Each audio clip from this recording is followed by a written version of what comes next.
Bonjour et bienvenue sur cette formation sur l'outil EDT CPE Ultima. Je suis Jérôme Vincent, un collègue CPE de l'Académie de Toulouse. Je suis également l'auteur de cet outil et je vous propose donc de vous le faire découvrir, de vous faire découvrir les différentes fonctionnalités que cet outil propose.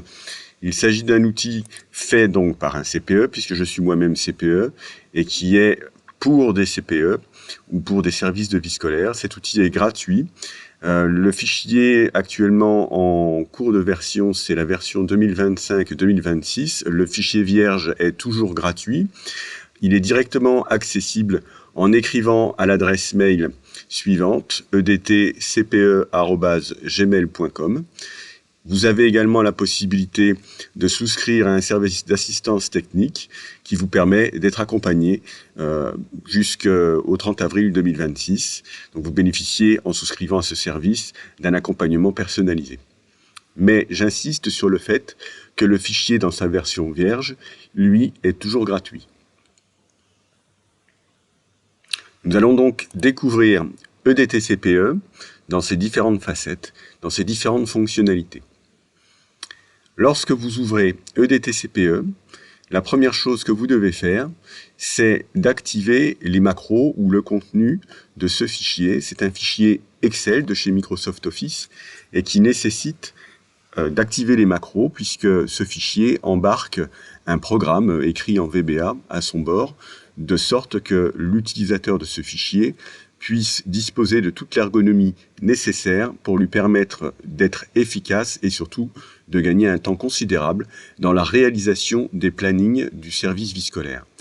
C'est là la première des grandes fonctionnalités d'EDTCPE. C'est un outil qui permet de fabriquer les plannings, les emplois du temps des assistants d'éducation ou des personnels de vie scolaire en général. Et c'est également un outil qui propose une deuxième fonctionnalité essentielle qui est la gestion des consommations horaires tout au long de la durée du contrat de travail. Et ça se fait via des calendriers propres à chaque agent. Donc la première des choses à faire sur ce bandeau couleur jaune pâle, c'est d'appuyer sur ce bouton pour activer le contenu. Lorsque vous activez le contenu, le programme se lance et vous en avez la manifestation en quelque sorte ou la preuve du lancement du programme puisque cette première fenêtre va s'afficher.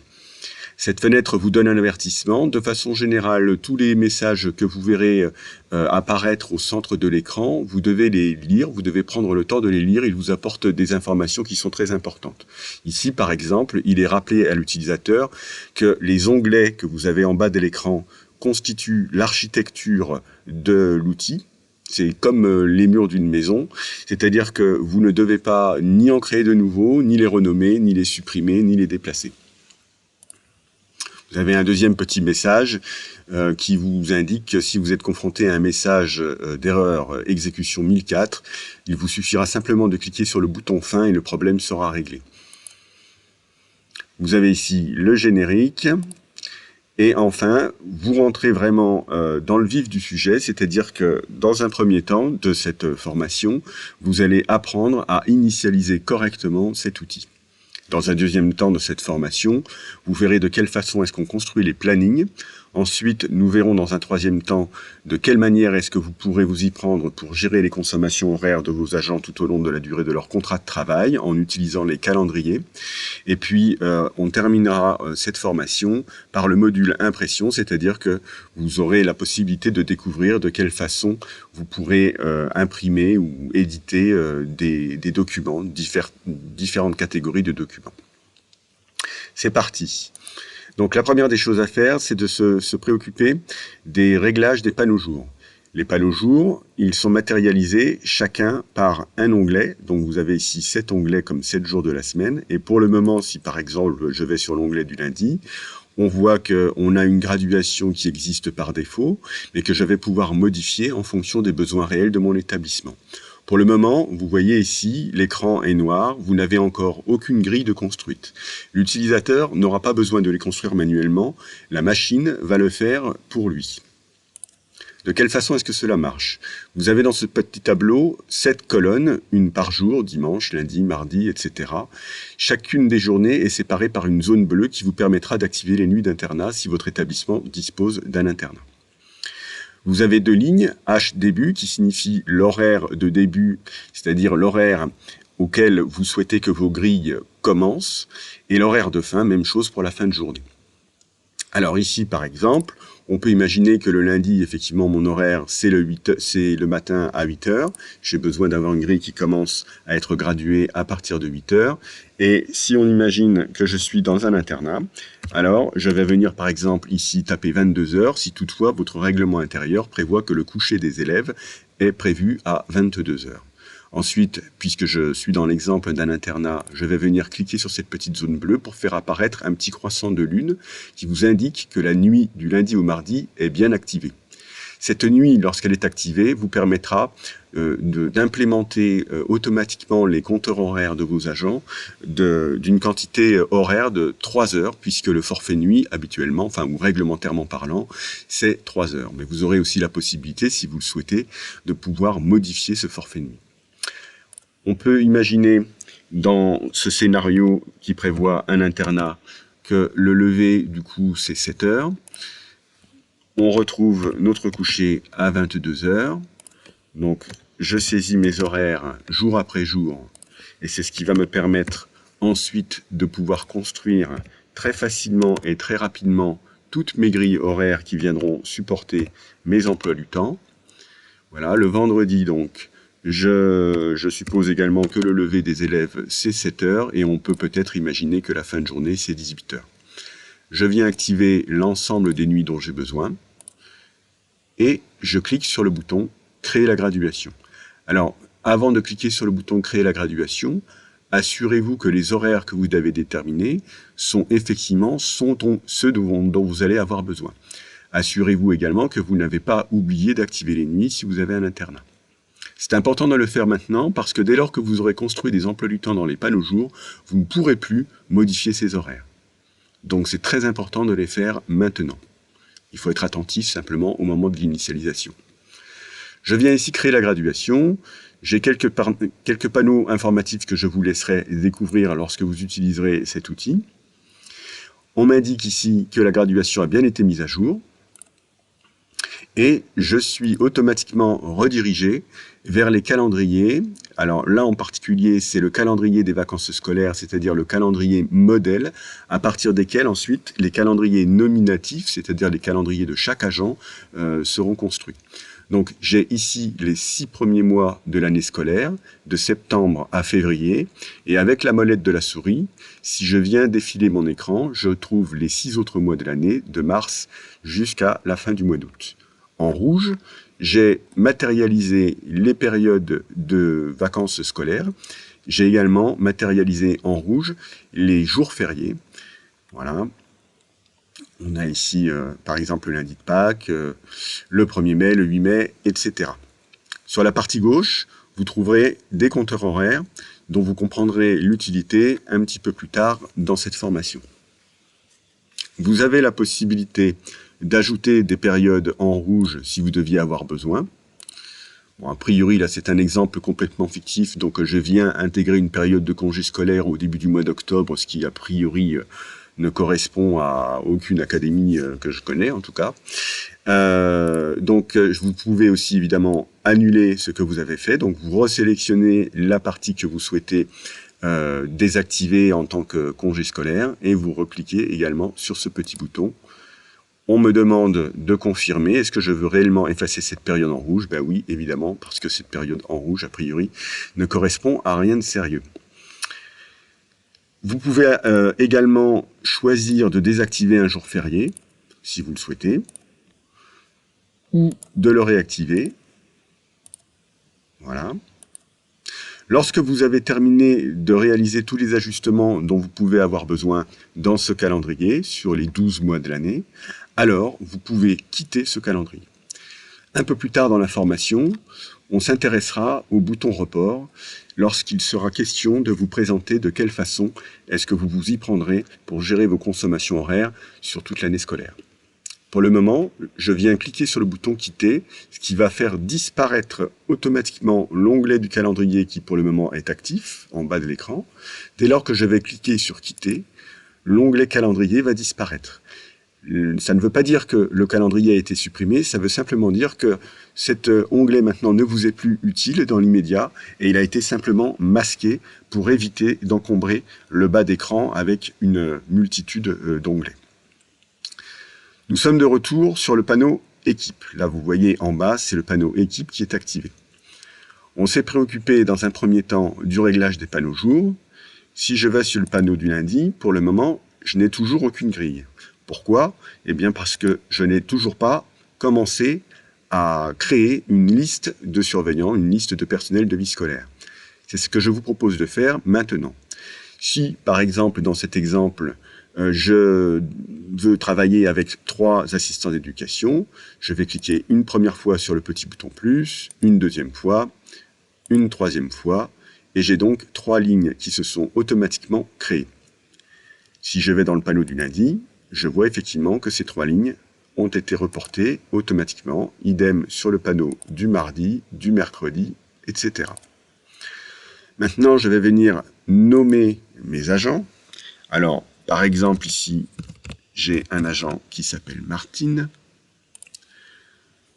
Je confirme. On voit que quand on confirme, on me dit également que le calendrier de Martine, c'est-à-dire le calendrier nominatif propre à Martine, vient d'être créé. Je refais la même chose. Ici, on va appeler cet agent Thierry, par exemple. Donc, toujours pareil, le calendrier de Thierry vient d'être créé. Et puis ici, je vais venir créer ce 3e agent, Marguerite. Le calendrier de Marguerite vient d'être créé.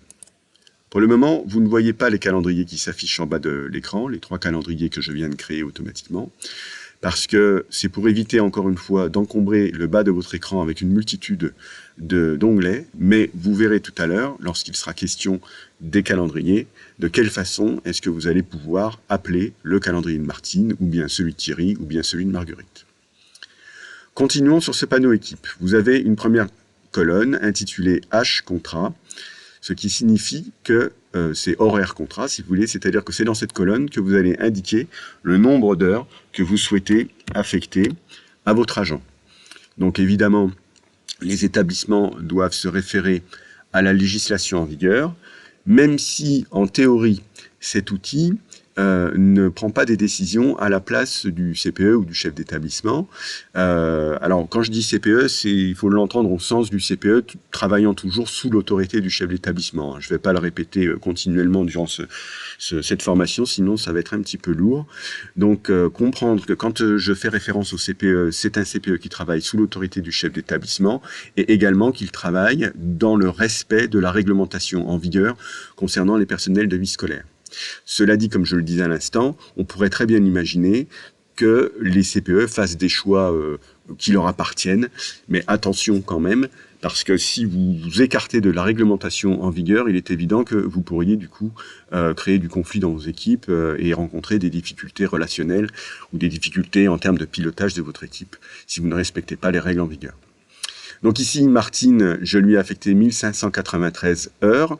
Cette valeur correspond en fait à l'horaire de référence qui est de 1607 heures annuelles pour une année complète, du 1er septembre au 31 août. Et j'ai défalqué 14 heures au titre des jours de fractionnement. Là, c'est pareil, je vous laisserai également vous référer à la réglementation en vigueur.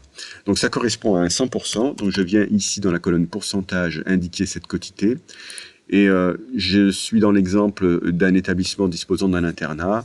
Martine est à temps plein, et bien par exemple, je vais prévoir de lui affecter de nuit, mais pour le moment, c'est juste un projet, c'est-à-dire que cette colonne correspond simplement à ce que vous comptez faire et non pas à ce que vous avez déjà fait, puisque pour le moment, on n'a pas encore commencé à construire les emplois du temps. Donc bien comprendre que cette colonne-là, c'est juste une colonne qui correspond à votre projet de service. Alors, je vais faire la même chose pour Thierry.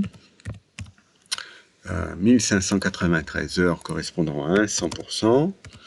Et donc, on va lui affecter également, on va prévoir de lui faire de nuit. Et puis Marguerite, on va dire par exemple qu'elle est à mi-temps. Donc, ce serait 803 heures, c'est-à-dire la moitié de l'horaire de référence. moins 7 heures, c'est-à-dire la moitié des fameuses 14 heures au titre du fractionnement des congés. Donc 803 moins 7 heures égale 796 heures. C'est la raison pour laquelle j'indique cette valeur ici. Et là, j'indique sa quotité de service, c'est-à-dire 50. Et comme elle fait un mi-temps, eh bien, je ne prévois pas de lui faire deux nuits, mais la moitié, c'est-à-dire une seule nuit. Puis, dans la colonne H hebdo, je viens indiquer l'horaire hebdomadaire que je compte, que je projette de faire à Martine, à Thierry et à Marguerite. Alors, par exemple, ici, Martine, je vais lui faire 41h10. Thierry, en toute logique, je vais lui faire la même chose. On aurait pu imaginer que cet horaire hebdomadaire soit un peu plus... soit modulé en fonction aussi des besoins de mon service.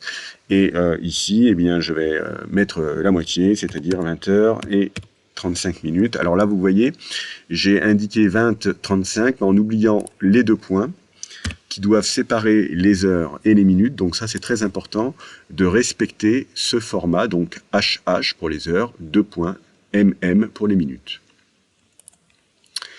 Voilà, donc là je suis déjà plutôt bien parti dans l'initialisation de mon outil, ça m'a pas pris beaucoup de temps, comme vous pouvez le constater. Alors il est évident que si vous avez une équipe de 25 assistants d'éducation, ça va vous prendre un peu plus de temps qu'avec mes seuls 3 assistants d'éducation, mais en tout cas vous avez compris le principe.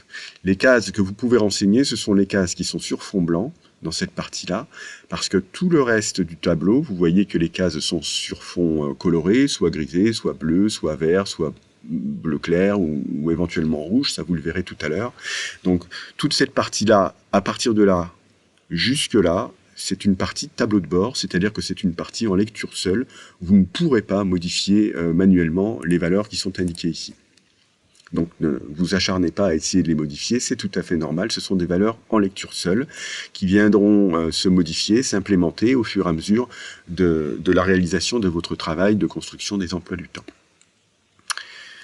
Alors, on va commencer, je vais aller sur le panneau du lundi, par exemple, et je vais vérifier si la graduation correspond bien à ce que j'avais prévu.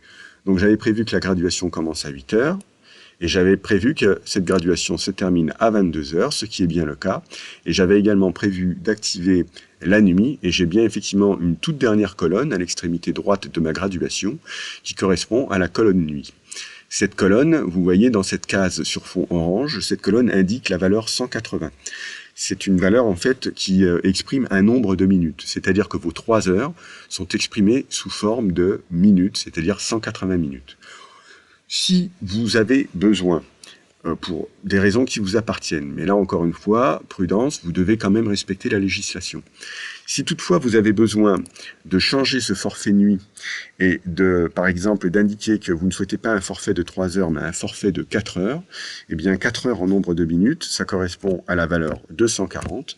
Donc vous aurez la possibilité de venir taper 240 dans cette case, ce qui fait que chaque fois que vous viendrez pour un agent ou pour un autre activer du service de nuit pour cet agent, alors vous verrez que sur ces compteurs horaires, vous aurez une implémentation, équivalente à 4 heures pour l'agent concerné. Donc pour le moment, je vais revenir sur 180, puisqu'a priori, dans cet exemple-ci, je reste sur un scénario conventionnel. On va voir progressivement de quelle manière, dans cette deuxième partie, je vais pouvoir utiliser à la fois le clic gauche de la souris, mais aussi le clic droit, la molette, le bouton contrôle et le double clic. Donc on va rentrer dans une deuxième partie de cette formation qui concerne l'explication du fonctionnement de ce qu'on appelle le boîtier de commande. Le boîtier de commande, c'est ce truc-là, ce que vous pouvez faire apparaître sur votre écran en faisant un clic droit quelque part dans la grille. Je le refais. Si par exemple ici je fais un clic droit avec la souris, je peux afficher le boîtier de commande. Dans ce boîtier de commande, je vais pouvoir indiquer des noms de postes, par exemple grille, portail, cours de récréation, self, internat, études, etc., etc. Et vous allez pouvoir affecter sur chacun de vos postes un code couleur, le code couleur de votre choix, parmi toutes ces couleurs qui vous sont proposées. Donc vous devez utiliser ce pavé de couleurs pour pouvoir créer correctement un crayon de couleur qui correspondra au poste que vous êtes en train de déterminer. N'utilisez pas les fonctionnalités natives d'Excel. Vous devez utiliser les fonctionnalités proposées par l'outil. Alors, de quelle façon est-ce que ça se passe? C'est très simple. Ici, par exemple, je vais créer un poste qui s'intitule études. Je souhaite lui affecter un code couleur jaune. Et vous allez voir ici, pendant un court instant, vous allez voir que le crayon de couleur correspondant au poste études de couleur jaune va venir s'ajouter dans ma trousse. Voilà. Et évidemment, je viens également de créer ce que j'appelle une barrette, c'est-à-dire un élément qui permet d'indiquer que Thierry, sur ce créneau horaire, doit tenir le poste qui s'appelle études. Alors, pour le moment, je vais le supprimer. Donc, on va faire un exemple un petit peu plus réaliste. On peut imaginer, par exemple, que je veux sélectionner, pas tout à fait 1 heure de temps, mais un petit peu moins d'1 heure, c'est-à-dire 55 minutes. Voilà. Donc, vous voyez que l'outil est précis à 5 minutes près, même si les graduations sont matérialisées avec des lignes tantôt bleu clair, tantôt rouge, tous les quarts d'heure. En réalité, entre chaque graduation, vous avez la possibilité d'ajuster votre sélection de 5 minutes en 5 minutes. Donc vous avez vraiment un outil qui pourrait difficilement être plus précis, puisque personne ne s'amuse à faire des emplois du temps à la minute près. Voilà, donc là j'ai sélectionné par un glisser de souris une amplitude horaire de 8 heures jusqu'à 8h55, c'est-à-dire une amplitude horaire de 55 minutes. À l'intérieur de cette sélection, je dis bien à l'intérieur de cette sélection, je fais un clic droit pour afficher le boîtier de commande comme je vous l'ai montré tout à l'heure. On retrouve effectivement un premier crayon qui existait par défaut qui s'appelle Service et un deuxième crayon qui s'appelle Études. Si je clique sur Études, je viens créer un poste d'études. Si je fais un double clic dans cette barrette, le pourtour se met à clignoter. Alors là, il faut avoir de bons yeux pour repérer qu'en fait, dans le coin inférieur droit de ce pourtour qui clignote, j'ai un tout petit carré un petit peu plus épais. Et si je viens survoler avec ma souris ce petit carré, l'allure du curseur de ma souris a changé d'allure. Je le refais. Observez bien l'allure du curseur de ma souris. C'est un gros plus. Et si je viens survoler le coin inférieur droit de ma barrette, là où ça clignote, alors j'ai un curseur qui a changé d'apparence. Je viens maintenir le clic gauche, je dis bien le clic gauche de ma souris, je le maintiens appuyé et je vais étirer volontairement vers le côté droit. Que se passe-t-il? Eh bien, ça me permet de duplicopier automatiquement cette première barrette. Donc ça peut être très utile pour créer d'entrée de jeu des besoins. Si vous savez par exemple que vous avez besoin de 6 créneaux d'études dans votre journée, eh bien en quelques très courts instants, vous avez pu créer vos 6 barrettes. Si ensuite je veux dispatcher ces heures d'études sur mes 3 agents, de sorte d'obtenir des rotations de service, pour que ce ne soit pas tout le temps Martine qui soit chargée des études, alors je refais un double clic dans la barrette dont je souhaite la modification ou le déplacement. Là en l'occurrence il s'agira d'un déplacement. Cette fois-ci je vais venir positionner le curseur de ma souris non pas dans le coin inférieur droit, mais n'importe où sur le pourtour clignotant de cette barrette. J'appuie sur le bouton gauche de ma souris, je maintiens appuyé le bouton gauche de ma souris et je déplace ma barrette. Alors, vous voyez ce scintillement qui est tout à fait normal, c'est le programme qui est en train de s'activer pour pouvoir reconstruire le trou qui avait été du coup généré dans ma graduation. Je vais faire la même chose, vous allez constater à nouveau ce scintillement. Je viens ici le positionner par exemple ici, donc vous voyez que j'ai créé du coup un trou dans ma graduation et le programme qui est embarqué dans ce fichier est chargé de reconstruire automatiquement ce qui était contenu dans ce trou. Je vais refaire la même chose ici. Donc il faut toujours un petit peu de patience. La durée de reconstruction de votre graduation va dépendre évidemment de la puissance de votre ordinateur. Si vous avez un ordinateur puissant, ce scintillement sera de très courte durée. Voilà, donc ici, avec un poste de type étude, j'ai pu créer très très facilement, en duplicopiant cette première barrette que j'avais fabriquée, un certain nombre de copies, hein, et j'ai pu, grâce au double-clic, également pouvoir positionner sur d'autres lignes chacune de mes barrettes. Si je ne suis pas content de ça, je peux également tout sélectionner. Je fais un clic droit à l'intérieur de ma sélection. Et si je ne suis pas content, je peux supprimer toute la zone que j'ai sélectionnée sur ce bouton rouge. Alors généralement, en termes de méthodologie, on ne va pas commencer à construire des postes tout de suite. On va plutôt commencer par construire de très grandes barrettes qu'on va intituler services, qui vont nous permettre dans un premier temps de déterminer quel jour et combien de temps Martine va travailler tout au long de la semaine. Même chose pour Thierry, même chose pour Marguerite. Alors par exemple, je souhaite que Martine travaille toute la journée jusqu'à 17h le lundi. Je fais un clic droit, je vais utiliser le crayon service. J'imagine que je souhaite que Martine ne travaille par exemple le mardi soir qu'à partir de 17h, mais par contre elle va enchaîner sur la nuit, donc je viens faire ma sélection en incluant la colonne nuit, et vous allez voir que ici je vais avoir un petit croissant de lune qui va apparaître. Donc clic droit à l'intérieur de ma sélection, je clique sur le bouton, sur le crayon service, et j'ai effectivement mon petit croissant de lune qui vient m'indiquer que Martine, on lui a affecté la nuit. Donc je vais recommencer. Alors je fais des emplois du temps évidemment très très rapidement, comme ça, hein, ce sont des emplois du temps complètement farfelus, complètement fictifs. C'est simplement pour le besoin de cette formation. Ici j'ai affecté du service de 7h à 13h. Vous remarquerez que la machine vient ajouter cette mention textuelle à l'intérieur de chacune des barrettes que vous créez automatiquement, hein, ce n'est pas vous qui êtes obligé d'écrire le contenu de cette barrette, ça se fait automatiquement. On peut observer également que ce jour-là, donc de 7h à 13h, ça représente une amplitude horaire équivalente à 6 heures de service affecté, et que pour le moment, par rapport, si je reviens sur le panneau équipe, rappelez-vous, j'avais prévu de lui faire 41h10, donc par rapport à ce que j'ai déjà affecté, eh bien je vois que je peux encore piocher dans l'enveloppe horaire que je lui avais prévue à hauteur de 18h10. Donc vendredi, on va lui affecter également du service, par exemple sur toute la journée jusqu'à 18h. Voilà, donc je fais attention de ne pas dépasser surtout. Je m'arrête bien à l'extrémité de ma graduation. Voilà.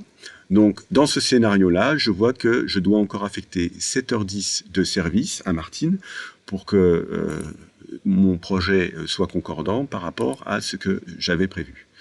Donc là, je vois que le lundi, je lui ai affecté 9h. Le mardi, je lui ai affecté 8h. Le mercredi, je ne lui ai rien affecté, hein, sinon j'aurais une valeur ici horaire qui apparaîtrait. Donc, comme il me reste 7h10 à affecter à Martine, je vais venir les mettre ici. Je vais les mettre dès 7h du matin, parce que je vois ici, avec ce petit repère rouge, je vois qu'en fait, Martine, elle avait fait la nuit, juste précédemment. Donc, tant qu'à faire, puisqu'elle a fait la nuit, je vais peut-être prolonger son service ici. Voilà. Donc, je vais mettre ici jusqu'à 14h. Si je mets ici jusqu'à 14h, je vois qu'il me reste encore 10 minutes à affecter. Donc ce que je vais faire, c'est que je vais allonger un petit peu plus cette barrette, donc je vais la rallonger de 10 minutes. Donc pour rallonger une barrette, je la sélectionne avec le clic gauche de la souris, je maintiens le clic gauche de la souris appuyé, et je viens déborder d'autant de temps dont j'ai besoin. Ici par exemple, je déborde de 5 minutes, 10 minutes, puisqu'il me faut compenser son service à hauteur de 10 minutes. Je relâche mon bouton gauche, je fais maintenant un clic droit avec la souris pour afficher le boîtier de commande, et je viens cliquer à nouveau sur le crayon de couleur Service. Et là, vous voyez que c'est maintenant la valeur 0,2.00, c'est-à-dire que j'ai consommé la totalité des 41h10 que j'avais prévu de lui faire. Donc là, je suis concordant, et comme c'est concordant, le code couleur de fond de cellule, c'est la couleur verte. Donc quand c'est bleu, eh bien, ça veut dire que vous avez encore la possibilité d'affecter du service. Quand c'est vert, ça veut dire que vous êtes allé jusqu'au bout de ce que vous aviez prévu de faire à votre agent. Et si jamais j'avais affecté trop de services, alors le code couleur, naturellement, en toute logique, ça aurait été du rouge. Donc là, ici, par exemple, je vois que j'ai dépassé ce que j'avais prévu de lui faire de 40 minutes. Après, c'est juste une indication que vous donne la machine, c'est-à-dire qu'au final, si vous, pour des raisons qui vous appartiennent, vous souhaitez quand même maintenir ce dépassement, libre à vous. La machine ne prendra jamais la décision à la place du CPE. C'est bien le CPE, encore une fois sous l'autorité du chef d'établissement, qui est maître du pilotage de son service. C'est un cadre A, il connaît ses responsabilités, il connaît la réglementation qu'il doit respecter, il a donc tout ce qu'il lui faut pour prendre les décisions qui lui appartiennent et dont il sera évidemment responsable, toujours sous l'autorité de son chef d'établissement. Bien, alors donc là, on a vu comment créer des crayons de couleur. Là, par exemple, ici, je vais venir créer un crayon de couleur qui va s'appeler cours de récré, par exemple. Je souhaiterais qu'il apparaisse dans cette couleur-là. Je vais créer un crayon de couleur qui va s'intituler Self. Voilà, on va dire en bleu, par exemple. Donc vous voyez qu'au fur et à mesure que je crée mes crayons de couleur, ma trousse se complète. Vous avez une première colonne de 22 crayons de couleur, et quand vous serez arrivé au 22e, si vous voulez continuer de créer des crayons de couleur, donc vous pourrez continuer de les créer exactement de la même manière, et vous allez voir qu'à partir du moment où vous allez créer le 23e crayon de couleur, vous allez avoir une deuxième colonne comportant elle aussi 22 emplacements pour des crayons. Donc au total, ça vous donne la possibilité d'avoir 22 ici, plus 22 sur l'autre colonne, égale 44 crayons de disponibles. Si vous avez besoin de plus de 44 crayons, vous ne pourrez plus créer des crayons supplémentaires, mais ça ne vous empêchera pas quand même de créer manuellement des postes si jamais vous deviez en avoir besoin. Alors vous voyez qu'au fur et à mesure que j'ai créé mes crayons de couleur, comme je les avais créés sur une barrette existante qui s'intitulait au départ service, et bien au fur et à mesure j'ai pu donc changer l'attribution ou l'intitulé de ma barrette. Hein. Vous voyez au début c'était marqué service et c'était en vert, et là maintenant c'est marqué self et c'est en bleu. Alors je vais raccourcir cette barrette de sorte de remettre à zéro mon solde hebdomadaire. Donc pour ce faire, je fais un clic droit pour afficher le boîtier de commande. Là, je pense que vous avez compris comment on fait. Et je vais cette fois-ci utiliser les boutons raccourcir vers la gauche ou raccourcir vers la droite. Vous avez vu tout à l'heure, on avait utilisé le bouton supprimer zone, donc je ne reviens pas là-dessus. Je pense que vous avez compris à quoi il sert. Donc on va faire un raccourcissement, non pas du côté gauche, mais plutôt du côté droit. Voilà, donc je clique autant de fois qu'il est nécessaire pour arriver à la bonne valeur. Chaque fois que je fais un clic, je raccourcis de 5 minutes. Voilà, vous voyez le compteur qui se modifie. Là, si je fais un ultime clic, mes 5 minutes de solde négatif vont être éliminées et je reviens sur une valeur 0 qui est indiquée sur fond vert pour m'indiquer que ce projet est bien concordant par rapport à ce que j'avais prévu. Quand j'ai fini d'utiliser ce boîtier de commande, j'utilise le bouton quitter. Pas cette croix-là, parce que si vous utilisez cette croix-là, vous allez avoir un petit message d'information qui vous invite à utiliser soit la touche échappe, soit le bouton quitter en bas du boîtier de commande. Donc on peut éventuellement désactiver cet avertissement si vous en avez assez. Bon là je vais le laisser actif pour le moment, et je viens effectivement utiliser le bouton quitter. Si je veux à nouveau revenir sur un intitulé qui voudrait être service, ben je viens resélectionner cette barrette, clic droit, et j'utilise le crayon de couleur vert, c'est-à-dire le crayon de couleur qui s'intitule service.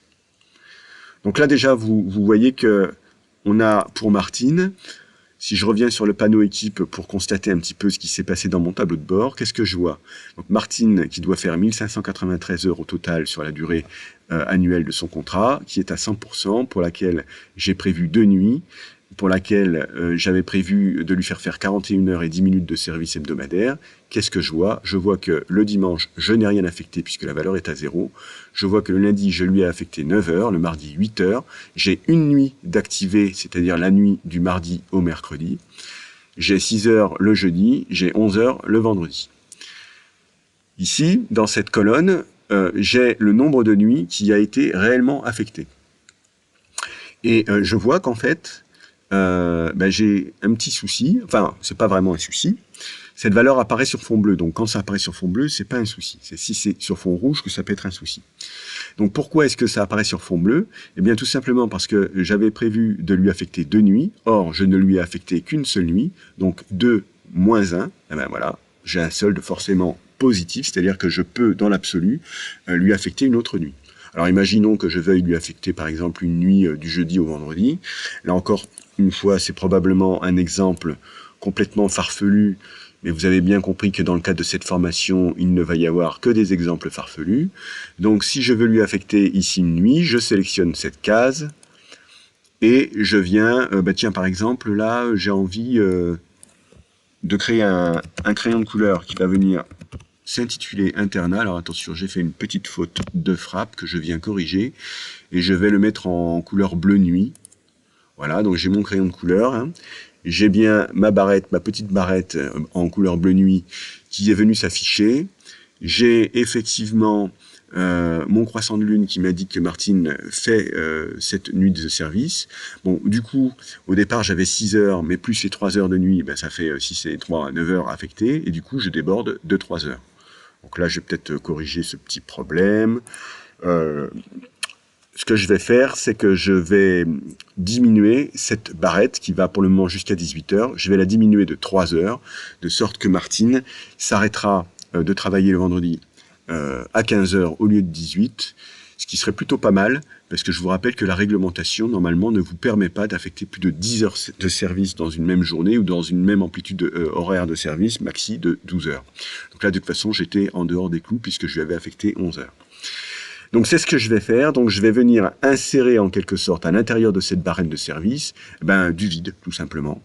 Donc c'est ce que je fais à l'instant, je fais le clic droit pour faire apparaître le boîtier de commande et je vais venir cette fois-ci sélectionner le bouton insérer. Je clique, j'ai une petite explication, je la lis évidemment, et quand j'ai lu cette explication et que je l'ai comprise, je peux éventuellement cocher sur la petite case qui s'intitule « J'en ai marre de cet avertissement », de sorte que la prochaine fois, cet avertissement ne vous sera pas rappelé. Donc maintenant, je vais venir sélectionner ce que je veux enlever.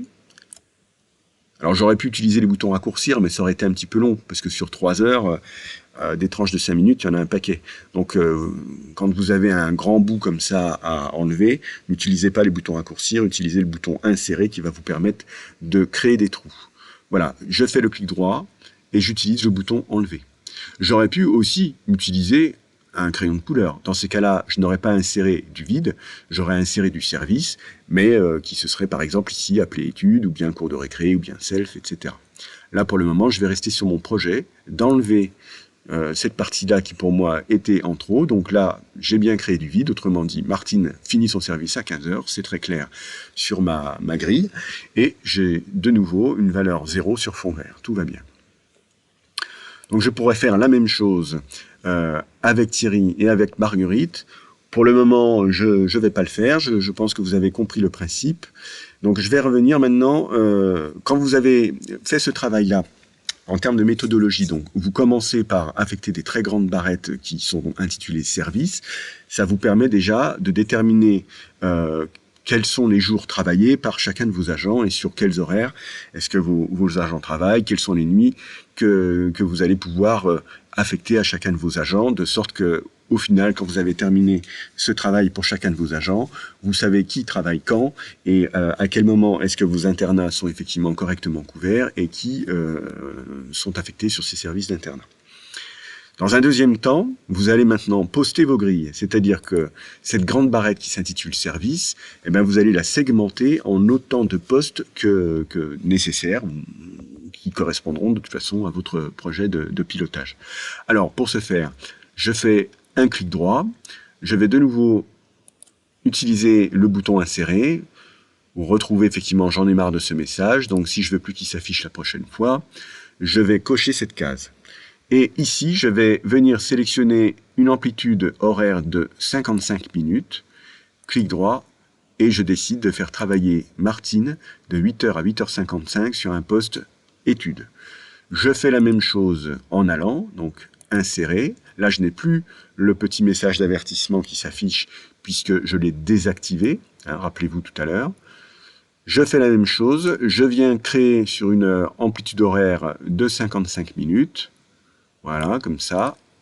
Je viens créer un poste que je vais intituler Bureau. Bureau VS, par exemple. Je vais le mettre en orange. Voilà. Donc vous avez un deuxième poste. Vous allez continuer comme ça, en autant que de besoin. Ici, par exemple, je vais venir insérer une récré qui va durer 20 minutes. Donc, cours de récré. Ici, à nouveau, je vais lui affecter de l'étude. Alors, je sais pas, ouais, on va faire comme ça, par exemple, de 10h10 à 11h05, etc., etc. Éventuellement, vous pouvez, comme on l'a vu tout à l'heure, déplacer un élément, si vous le souhaitez. Alors, la seule chose, c'est que si vous déplacez cet élément, vous devez choisir un emplacement disponible. Si je décide de déplacer cet élément-là en superposition ici, il va y avoir un problème. Cette action ne peut pas être appliquée parce qu'effectivement, il y a déjà du service. La place n'est pas disponible. En revanche, si je veux faire ce déplacement, hein, donc je vous rappelle que vous utilisez le double clic de la souris pour pouvoir faire cligner le pourtour, vous attrapez ensuite ce pourtour pour pouvoir le déplacer par un glisser, déplacer avec votre souris à l'emplacement souhaité. Bien, donc là vous avez compris en gros de quelle façon est-ce que vous pouvez affecter des services, hein, sur ces grandes barrettes vertes intitulées services. Vous pouvez ensuite obtenir des grilles qui soient un peu plus que de simples grilles de services, mais qui soient des grilles de services postées. C'est pas obligatoire après, hein. Vous pouvez très bien vous contenter simplement des grandes barrettes intitulées services. Mais parfois, vous allez faire le choix, ou peut-être que votre chef d'établissement va vous demander de lui fournir des emplois du temps avec des grilles postées. Donc vous allez faire ça pour à peu près tous les jours. On pourrait imaginer par exemple que vous ayez réalisé par copier-coller une duplicopie en quelque sorte de cette rotation. Alors je vais vous montrer comment on peut faire. Je viens donc de sélectionner toute cette partie et je voudrais duplicopier ça sur la ligne d'en dessous. Donc je fais un clic droit et cette fois-ci je vais venir utiliser la fonction copier. Puis ensuite coller dans un deuxième temps. Un premier temps copier, deuxième temps coller. Vous pourriez faire la même chose avec la fonction couper-coller. La différence entre les deux, je pense que tout le monde le sait, c'est que si vous faites couper-coller, l'emplacement d'origine sera devenu vide. Par contre, si vous faites copier-coller, l'emplacement d'origine continuera de conserver les informations que vous duplicopiez. Donc là, je vais utiliser la fonction copier. J'indique ensuite à quel endroit je veux réaliser cette copie, alors par exemple ici sur Thierry, ou bien ici sur Marguerite, et je sélectionne la case à partir de laquelle mon copier-coller va se réaliser. Si je sélectionne cette case-là, alors toute cette série de barrettes que j'avais sélectionnées va venir se recopier automatiquement, mais à partir de cette case d'origine. Moi, je souhaiterais faire comme à l'origine, donc je viens me situer au bon endroit, et je clique sur le bouton « Coller ». Voilà, je peux refaire cette manip, je sélectionne par un glisser de souris, clic droit, cette fois-ci je vais faire un couper-coller, couper, et puis tiens, cette fois-ci j'ai envie que le couper se fasse, enfin que la recopie se fasse à partir d'ici. On va voir, je fais le coller, et voilà. Donc vous avez vu déjà, dans le boîtier de commande, on a vu comment créer des crayons de couleur. Vous savez que vous pouvez en créer au maximum 44. Vous avez vu l'utilité du bouton supprimer zone, raccourcir du côté droit, raccourcir du côté gauche, insérer, soit du service, soit pour enlever, c'est-à-dire créer des trous, couper et copier-coller. Tout ça, vous l'avez compris. Alors, imaginons que cette petite rotation, vous souhaitiez la reporter automatiquement sur le mardi, le mercredi, le jeudi ou le vendredi. Donc, vous venez la sélectionner. Puis cette fois-ci, on va faire copier sur l'autre jour. Vous sélectionnez mardi, mercredi, jeudi, vendredi, si tel est votre souhait, et vous validez. On va voir un petit peu ce qui se passe. Vous avez un message de confirmation qui vous indique que la duplicopie a bien été réalisée sur le mardi, mercredi, jeudi et vendredi, conformément à vos désirs. Et on va voir effectivement si c'est le cas le mardi. Oui, c'est bien le cas le mardi, le mercredi aussi, le jeudi aussi, et le vendredi aussi. Je n'avais pas programmé le samedi, donc le samedi, il ne s'est rien passé. Donc ça peut être très pratique parce que vous pouvez faire comme ça des rotations type de services et ensuite les recopier automatiquement sur les autres jours.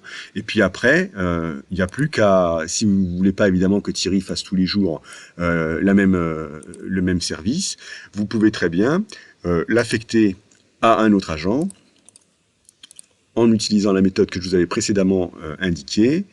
Voilà, ici par exemple, je souhaiterais finalement que cette rotation soit affectée à partir de 14 heures pour Martine.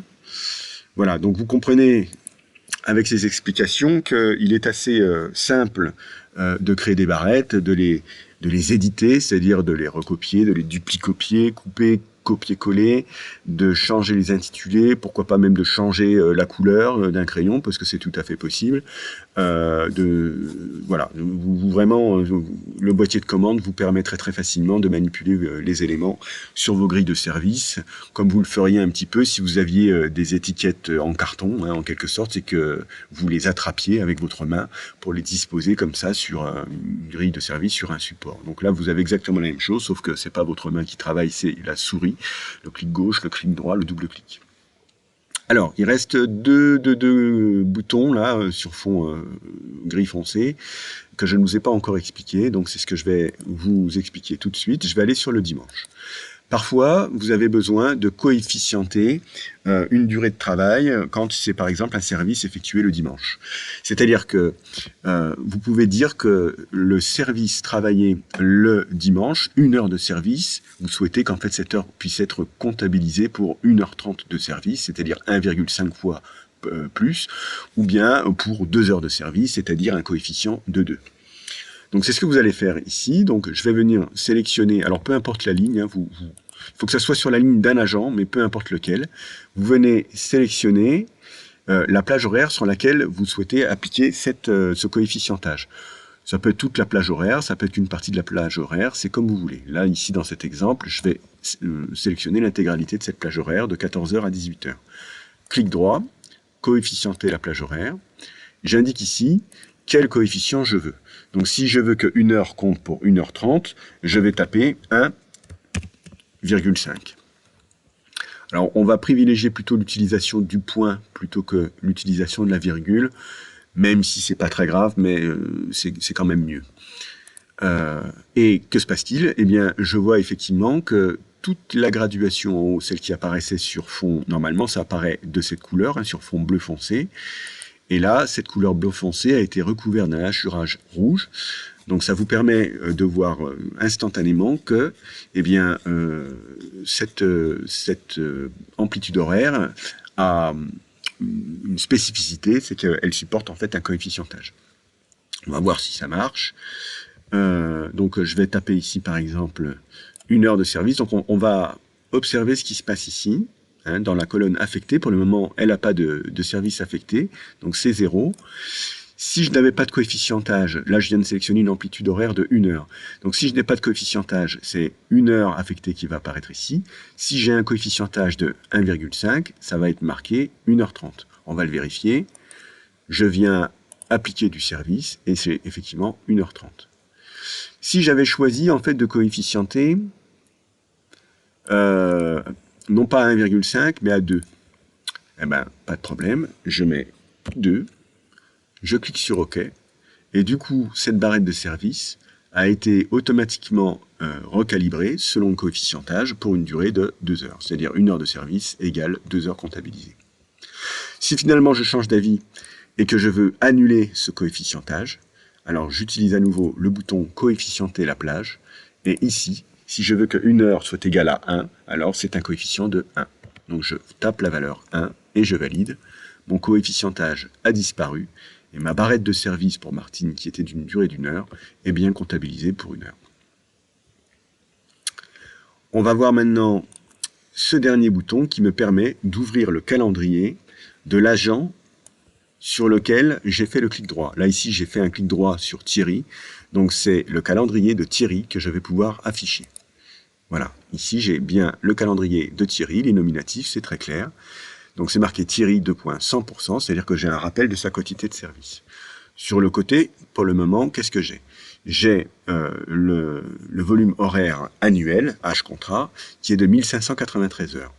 Le nombre d'heures enregistrées, ben pour le moment, dans mon calendrier, je n'ai fait aucun report. C'est dans cette partie-là de cette formation que vous allez maintenant apprendre à utiliser le bouton report, c'est-à-dire la gestion des consommations horaires tout au long de l'année. Donc pour le moment, je n'ai fait aucun report de service. C'est la raison pour laquelle cette valeur est fixée sur 0. Donc 1593 moins 0 est égal à un solde de 1593. Je vais faire mon report. Je choisis de faire un report d'une date de début dont je choisis moi-même la date. Donc là, pour le moment, par défaut, on propose 1er septembre, mais je peux très bien mettre 1er octobre si je le souhaite. Et même chose pour la date de fin, je pourrais très bien mettre 30 septembre ou 31 octobre, comme je veux. Bon, là, par défaut, j'ai 31 août 2026. Pour le moment, je vais conserver cette valeur. Je clique sur OK, un petit message de confirmation me dit attention, si vous aviez déjà des données sur cette période-là, ben, ces données vont être écrasées. Donc soyez quand même attentif avant de faire un report, hein, soyez sûr que vous n'allez pas écraser des données auxquelles vous tiendriez.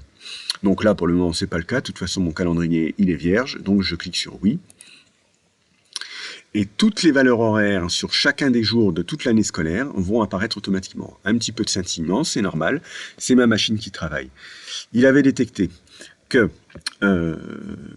Thierry travaillait le lundi à hauteur de 3h05 minutes, le mercredi à hauteur de 3h05 minutes et le vendredi à hauteur de 3h05 minutes. C'est la raison pour laquelle il m'a fait ce report. Je peux aller vérifier dans le panneau équipe. Je regarde pour Thierry. J'ai bien aucun service le dimanche, donc sur son calendrier, je n'ai rien sur les dimanches. 3h05 de service sur les lundis, rien le mardi. 3h05 le mercredi, rien le jeudi. 3h05 le vendredi, rien le samedi. C'est bien ce que j'ai dans mon calendrier. Les lundis, mercredis, vendredis, conformément à ce qui est indiqué dans le panneau équipe, j'ai bien mes 3h05 de service. Si jamais, après avoir fait ce report, je viens par exemple sur le panneau du mercredi et je souhaite lui affecter du service complémentaire. Alors là c'est pareil, hein, je crée une barrette fictive qui va s'intituler par exemple service. Donc on n'est plus sur 3h05 de service, mais sur 5 heures de service. Attention, parce que la valeur n'est pas rectifiée automatiquement. Pour que cette valeur soit rectifiée automatiquement, il me faut à nouveau relancer le report. Donc, même message de confirmation. Et là, vous allez voir que sur tous les mercredis, ce sera plus 3h05, mais ce sera 5 heures de service, puisque j'ai maintenant affecté 5 heures de service à mon agent qui se prénomme Thierry. Voilà, vous les voyez ici. Sur tous les mercredis de l'année, avec la molette de ma souris, je développe pour aller sur les 6 autres mois de l'année. Vous constatez que ces reports ne sont pas réalisés sur les périodes indiquées en rouge. Qu'il s'agisse des périodes de congés scolaires, ou qu'il s'agisse des jours fériés. Par exemple, ici, sur le lundi de Pâques, normalement le lundi c'est 3h05 de service, mais ici vous voyez que rien n'est indiqué. Si vous souhaitez quand même que soit indiqué 3h05 de service à votre agent Thierry, alors vous pouvez tout à fait les rajouter à la main. Il n'y a aucun problème. Vous sélectionnez cette case et vous tapez 3.2.05 et vous validez. Le fait d'avoir validé, ça vous a changé du coup votre solde, puisque cette fois-ci la machine voit que vous avez enregistré, suite à votre report, 415 heures et 5 minutes de service. Hein, c'est une valeur qui provient de la simple addition de tous ces volumes quotidiens sur toute l'année scolaire. Hein. Et donc, si à nouveau je supprime 3h05, donc j'utilise la touche Supr de mon clavier, vous allez voir que cette valeur va automatiquement être rectifiée. Donc, je saisis rien du tout. Hein. Vous ne mettez pas 0. Surtout si vous mettez 0, ça ne marchera pas. Donc, il suffit simplement de laisser la case vide pour dire que vous voulez aucun service. Vous ne mettez pas 0. Et vous avez vu que votre valeur ici a changé. Vous voyez, hein, si je viens taper par exemple 10 2 points, c'est tout à fait fictif. Dès lors que j'ai tapé 10 de points, alors 0, 0 éventuellement, j'appuie sur la touche entrée de mon clavier, ou bien je change de cellule. Le fait de taper sur le bouton entrée de mon clavier ou de changer de cellule, ça permet de valider cette saisie, et vous allez voir que 1181, ben ça sera plus 1181, attention, ce sera 1171 heures. C'est-à-dire, c'était initialement 1181, mais comme je viens de consommer 10 heures, et bien 1181 moins 10 égale 1171. Voilà pour ce qui concerne l'utilisation du calendrier. Donc dans ce calendrier, ben c'est très simple. Des petits compteurs horaires sur le côté gauche qui vous permettent de savoir où vous en êtes. Le bouton vacances qui vous permet de créer ou de supprimer des périodes de vacances, autrement dit de matérialiser en rouge les périodes que vous souhaitez. Voilà, ici je l'ai matérialisé, ou bien j'efface. Le bouton report, vous avez compris comment ça fonctionne. Et pour le moment, l'onglet Thierry apparaît en bas de l'écran. Si je veux masquer cet onglet, parce qu'il faut imaginer que si vous avez 25 AED et que vous avez donc 25 calendriers affichés, ben vous vous retrouvez avec un bouchon en quelque sorte. Vous avez beaucoup trop d'onglets qui sont affichés en bas et c'est très très désagréable. Donc ce que je vous conseille, c'est dès lors que vous avez fait ce que vous deviez faire avec le calendrier de Thierry, eh bien vous quittez son calendrier et l'onglet disparaît. Ça ne veut pas dire que vous avez effacé le calendrier de Thierry. Ça veut dire simplement qu'il est masqué pour éviter d'encombrer le bas de votre écran.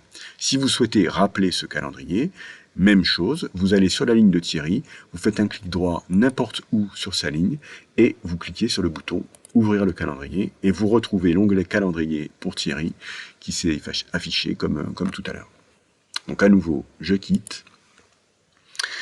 On va voir maintenant quelques fonctionnalités complémentaires qu'on n'a pas vues. Alors déjà pour terminer les explications sur le boîtier de commande, donc je viens ici rappeler le boîtier de commande. Donc vous avez vu toute cette partie-là, par contre vous n'avez pas vu, je viens volontairement faire une sélection un peu longue, vous n'avez pas vu l'utilisation de ces trois boutons. Le premier bouton ici, ça permet de hachurer votre sélection. Vous voyez, ça s'opère tout seul. Voilà, ça indique, ça vous permet d'avoir un repère visuel, par exemple, pour indiquer que Marguerite avait souhaité être disponible à ce moment-là, pour des raisons familiales, par exemple.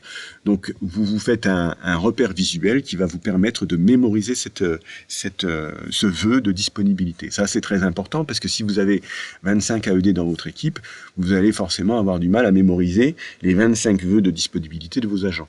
Donc, faites des repères dans votre grille de service, de sorte que du coup, vous savez qu'a priori, vous ne devez pas affecter du service à Marguerite sur ces périodes-là. Cela dit, c'est une simple indication, et ça n'est, là encore une fois, ça n'est pas bloquant. C'est-à-dire que si vous avez quand même besoin de rabioter un peu sur les vœux de disponibilité qu'elle avait fait pour commencer à la faire travailler, là dans cet exemple ici, 10 minutes plus tôt que ce qu'elle vous avait dit, mais c'est quand même tout à fait possible. Je peux créer une barrette par-dessus du hachurage. Il n'y a aucun problème. Si j'ai besoin de déhachurer toute cette partie, ou seulement cette partie-là, par exemple, peu importe, vous sélectionnez ce qui vous intéresse, clic droit, et cette fois-ci, c'est ce bouton à côté que vous allez utiliser pour déhachurer. Voilà, comme ceci.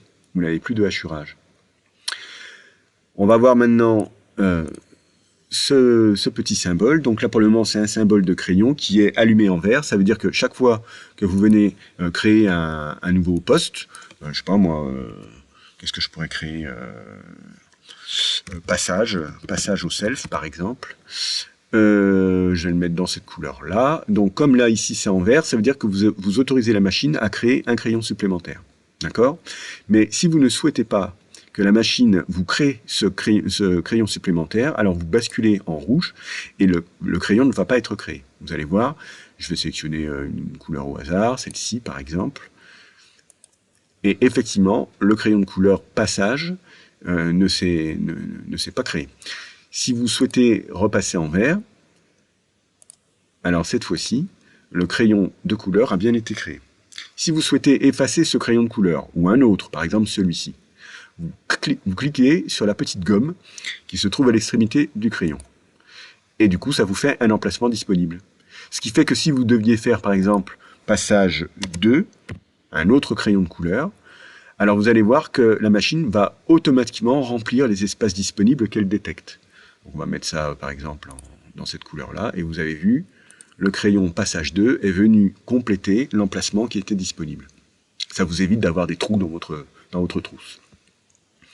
Voilà, donc là, on a bien compris toute cette partie-là, la trousse, le hachurage, le déhachurage, le verrouillage ou non de la fonction de création de crayon de couleur, le bouton supprimer zone, raccourcir d'un côté, raccourcir de l'autre, insérer, couper, copier, copier sur d'autres jours, coefficienter la plage horaire, ouvrir le calendrier. Il vous reste à découvrir cette fonction, donc soit masquer, soit afficher un agent. Si par exemple je souhaite masquer Marguerite, je clique donc sur le petit triangle ici. J'ai une liste de choix qui m'est proposée en fonction de la liste des surveillants qui composent mon équipe. Je sélectionne Marguerite si c'est elle que je veux masquer et je fais quitter. La ligne de Marguerite a disparu. Elle n'a pas été effacée, elle a simplement été masquée. Si je souhaite à nouveau afficher la ligne de Marguerite, alors je viens cliquer n'importe où dans ma grille avec le bouton droit. Je clique à nouveau sur ce petit symbole qui me permet d'afficher ma liste de choix. Et alors attendez voir. Et là, ou alors je tape directement Marguerite, c'est encore mieux. Et je retrouve Marguerite. J'aurais pu faire ça aussi, je vous montre une autre façon de le faire. Quitter. Vous auriez pu faire aussi utiliser ce bouton qui s'intitule toutes les lignes. Voilà, et là vous affichez toutes les lignes, absolument toutes. Si vous aviez 10 agents, vous auriez eu 10 lignes. Je vais volontairement ici supprimer tout ce que je vois, donc je supprime l'intégralité de cette zone. Je vois donc que Marguerite ici, eh ben, elle n'a aucun service d'affecté, même pas 5 minutes. Donc si jamais je clique sur ce petit bouton lignes utiles, la machine va détecter automatiquement les lignes pour lesquelles il n'y a aucun service d'affecté et il va masquer ces lignes en une seule opération. C'est-à-dire que si vous avez 5 agents qui ne travaillent pas le lundi, puisqu'on est sur le panneau du lundi, vous n'allez pas faire 5 fois masquer tel agent, tel agent, tel agent 5 fois de suite. Vous allez directement sur ce bouton lignes utiles et il va tout vous masquer automatiquement. Même chose, pour réafficher toutes les lignes, vous utilisez le bouton toutes les lignes. Ensuite, on va aller voir ce bouton qui vous permet automatiquement d'afficher les titres des lignes avec les fameux numéros, ça si vous connaissez Excel, vous connaissez ça par cœur, ainsi que les titres des colonnes, A, B, C, D, E, F, G, etc. Si vous voulez à nouveau masquer les titres de lignes et de colonnes, vous appuyez à nouveau sur ce bouton. Pour afficher la barre de formule, vous utilisez ce bouton, et si vous souhaitez agrandir la barre de formule, vous vous positionnez juste à la frontière ici, et vous venez avec le clic gauche maintenu appuyé, vous venez étirer pour avoir autant de lignes que vous souhaitez. Par exemple, chacune de mes barrettes comporte une information textuelle sur 2 lignes. Si vous n'avez qu'une seule ligne d'affiché, ben vous n'aurez qu'une partie de l'information. Si vous voulez avoir la totalité de l'information, vous devez tirer vers le bas de sorte d'avoir la totalité de l'information. Si éventuellement vous souhaitez afficher une 3e ligne d'information, vous étirez encore un petit peu plus vers le bas pour avoir la place qu'il vous faut. Pour passer à la ligne, alors ça je ne sais pas si vous savez, mais si vous utilisez Entrée seulement, vous n'allez pas passer à la ligne. Il faut faire Alt plus Entrée. Donc Alt, c'est le petit bouton qui se trouve à gauche de la barre d'espace de votre clavier. Donc vous maintenez appuyé la touche Alt sur votre clavier et vous faites Entrée. Ça vous permet de passer à la ligne. Et là, vous allez pouvoir ajouter toutes les informations qui vous chanteront. Et ces informations vont être reportées dans votre ligne. Donc ça, c'est pour ajouter manuellement et éventuellement ponctuellement des précisions sur le poste, sur un poste donné ou sur un moment dans la semaine donné en fonction de vos besoins de pilotage. Si vous souhaitez changer d'avis, alors il y a 2 possibilités, soit vous effacez, soit vous réutilisez votre bouton étude et du coup vous retrouvez une barrette telle qu'elle existait à l'origine. Voilà.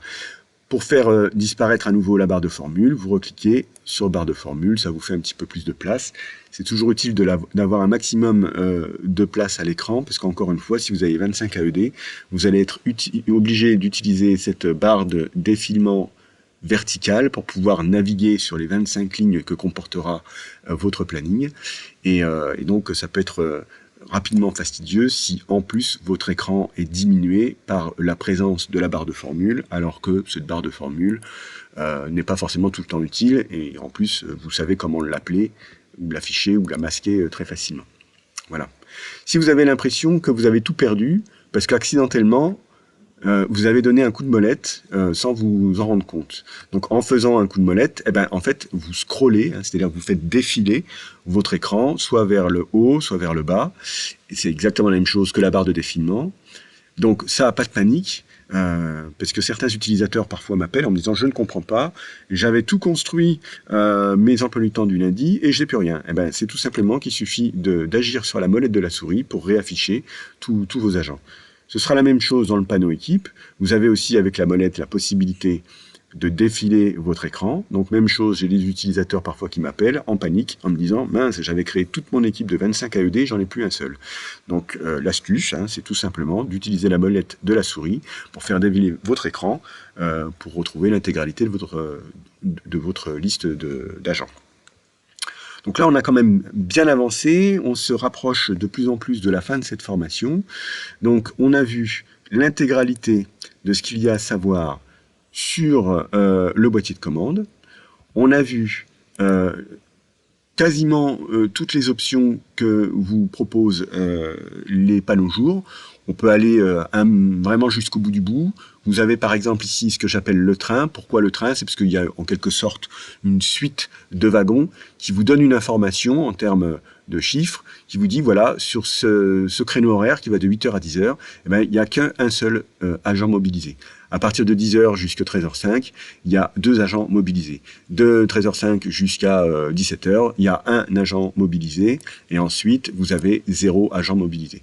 Donc ça peut être utile aussi, encore une fois, quand vous avez beaucoup d'agents. Par exemple, ici, le wagon qui contient le chiffre 2, vous ne savez pas exactement de quelle heure jusqu'à quelle heure est-ce que ça représente. Donc, vous pouvez sélectionner ce wagon et aller sur les lunettes. Et du coup, vous retrouvez l'information en un petit peu plus clair, vous voyez mieux grâce aux lunettes, puisque les lunettes vous permettent de voir que vous avez effectivement 2 agents mobilisés de 10h à 13h05 très précisément. Vous auriez la même chose d'ailleurs pour les lunettes. Si par exemple ici je viens sélectionner cette barrette, je vois pas très bien si c'est 10h50 ou 10h55. Bon, en même temps c'est quand même marqué dedans, hein, donc vous devriez savoir. On va plutôt prendre cet exemple-ci par exemple. Cours de récré, je vois que ça va de 9h50, mais la barrette n'est pas suffisamment grande pour m'indiquer l'heure de fin. Donc je peux aussi sélectionner cette barrette, interroger mes lunettes. J'ai un agent qui est affecté à ce poste intitulé cours de récré qui va de 9h50 à 10h10. Voilà. J'aurais pu éventuellement aussi utiliser la barre de formule, et dans la barre de formule, j'ai l'information en clair. Ce qui est intéressant aussi, c'est que je peux avoir, par exemple, si je sélectionne une partie vierge de mon tableau, et que j'interroge les lunettes, il va me dire, bon ben voilà, ici, tu auras 2 plages disponibles. Pas 3, puisque là, ici, c'est occupé, mais j'en ai 2 qui vont de 14h05 effectivement à 15h45, c'est-à-dire la plage que j'ai sélectionnée. Si j'étais allé là, j'interroge mes lunettes.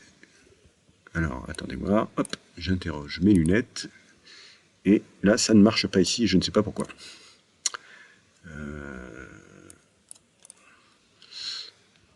Alors, j'ai oublié de préciser en introduction que cet outil a été fabriqué donc artisanalement, hein. Donc vous voyez là par exemple j'ai détecté un petit bug. Après ça vous empêchera pas de travailler, mais il peut de temps en temps arriver que vous constatiez comme ça des choses qui sont pas comme je les ai décrites. Alors là j'ai sélectionné ici une zone où il n'y a aucune plage de disponible, donc il me dit 3 plages de disponibles ici de 17h35 à 20h20. Donc là, il faudra que je corrige effectivement ce petit bug-là, que je regarde exactement qu'est-ce qui s'est passé, pourquoi est-ce que quand je sélectionne sur cette dernière ligne, pourquoi est-ce qu'il ne m'indique pas les informations qu'il aurait dû m'afficher. Voilà, bon, c'est du live, hein, c'est du direct. Ce module de formation n'a fait l'objet d'aucun montage, comme vous pouvez le constater. Donc vous savez tout ce qu'il y a à savoir par rapport à chacun des panneaux jours. Peut-être la toute dernière information que j'ai oublié de vous dire, c'est ça. Si je sélectionne une barrette, que je fais un double-clic, donc on a vu tout à l'heure que je peux déplacer cette barrette dans un autre endroit disponible évidemment de ma grille, mais ce qu'il faut savoir c'est que vous pouvez aussi stocker cette barrette provisoirement, soit au-dessus, soit en dessous. Donc là par exemple je vais la mettre au-dessus. Donc elle est quelque part, je sais que cette barrette-là, j'en aurai besoin plus tard. Donc je la mets dans la zone de stockage. Et si j'ai besoin ensuite de l'utiliser, même chose, je fais un double-clic, le pourtour clignote, j'attrape avec le clic gauche de la souris que je maintiens appuyé, le pourtour, et je viens positionner cette barrette que j'avais stockée à l'endroit de mon choix dans la grille. On va aller maintenant sur le panneau impression. Dans le panneau impression, vous avez une première catégorie de documents imprimables, une deuxième, une troisième, une quatrième, une cinquième et une sixième catégorie de documents imprimables. Chaque catégorie, vous pouvez pas sélectionner plusieurs jours ou plusieurs agents à la fois. Il faudra faire des impressions un par un. Donc, par exemple, vous souhaitez imprimer l'emploi du temps par jour, donc celui du lundi, ou alors vous souhaitez imprimer un emploi du temps par agent, par exemple ici celui de Martine. Donc par exemple ici, je viens cliquer sur le bouton imprimer, une petite boîte de dialogue, là je vais répondre oui, et je vais déclencher l'aperçu. Donc, a priori, la mise en page a été réglée automatiquement par défaut par la machine, par le programme. Mais vous pourriez éventuellement modifier, souhaiter modifier ou ajuster, enfin, faire des modifications de mise en page. Pour ceci, vous allez utiliser un bouton natif d'Excel qui s'intitule Mise en page. Dans le premier onglet intitulé Page, vous avez la possibilité de changer l'orientation. Vous pouvez changer le ratio par rapport à la taille normale. Donc ici, j'ai 34% par rapport à la taille normale. Vous pouvez choisir de cocher Ajuster. Donc là, ça va vous ajuster automatiquement. Et vous pouvez également changer le format de papier. Par exemple, ici, je veux choisir du A3. Je veux le conserver en paysage. Et je vais rester sur Ajuster. Donc, on va voir ce que ça donne. Donc, alors, je vais faire un petit coup de zoom arrière, voilà. Et on a effectivement une page A3 avec un tableau qui aura été automatiquement ajusté, puisque j'avais choisi de cocher l'option d'ajustement automatique par rapport à la taille de ma feuille A3. Si je coche ici, et puis que je veux changer finalement le ratio, par exemple, je vais mettre 60. Voilà, donc on va voir ce qui se passe. Donc, je clique. Alors, à nouveau, je fais un petit zoom arrière. Et là, je vois cette fois-ci que ça déborde. Voilà. Donc, ça veut dire qu'en gros, mon impression va se faire sur 2 pages. Alors, ça peut être un choix de votre part ou pas. Si je veux revenir sur un ajustement automatique, je coche Ajustement automatique. Et je regarde ce qui se passe. Hop, donc petit zoom arrière. Et j'ai effectivement un ajustement automatique. Donc ça, c'est très pratique. J'en profite pour vous dire aussi que quand vous associez la touche contrôle de votre clavier, que vous maintenez appuyé cette touche contrôle et que vous agissez sur la molette de votre souris, ça vous permet de grossir ou de rapetissir, hein, de zoomer ou de dézoomer. Donc ça, c'est très pratique et c'est quelque chose d'universel. C'est quelque chose qui peut marcher pour n'importe quoi. Si je vais sur le panneau du lundi, que je maintiens la touche contrôle appuyée, je peux donc effectivement très facilement zoomer ou dézoomer jusqu'à trouver la taille qui me convient le mieux. Donc ça marche avec n'importe quoi, une page web, un document Word, ce que vous voulez. Ça fait partie des raccourcis qu'il faut connaître. Bien. Je crois que j'ai peut-être fait un oubli. Tout à l'heure, je vous ai expliqué comment déplacer une barrette, donc c'est-à-dire faire un coupé-coller. Mais j'ai oublié de vous dire comment faire un copier-coller de cette barrette. Donc pour faire un copier-coller, vous allez vous y prendre exactement de la même façon, sauf que précisément, vous allez aussi utiliser la touche contrôle de votre clavier. Donc vous maintenez appuyé la touche contrôle du clavier, vous faites votre double-clic, pardon, excusez-moi, hop, d'abord vous faites votre... Alors là, dans ces cas-là, vous faites fin. Vous faites d'abord le double-clic, vous maintenez ensuite appuyé la touche contrôle, et vous déplacez votre barrette et l'information d'origine n'a pas été détruite, elle a été maintenue. C'est bien un copier-coller que vous avez fait et non pas un couper-coller. Ça, j'avais oublié de vous le dire tout à l'heure, excusez-moi.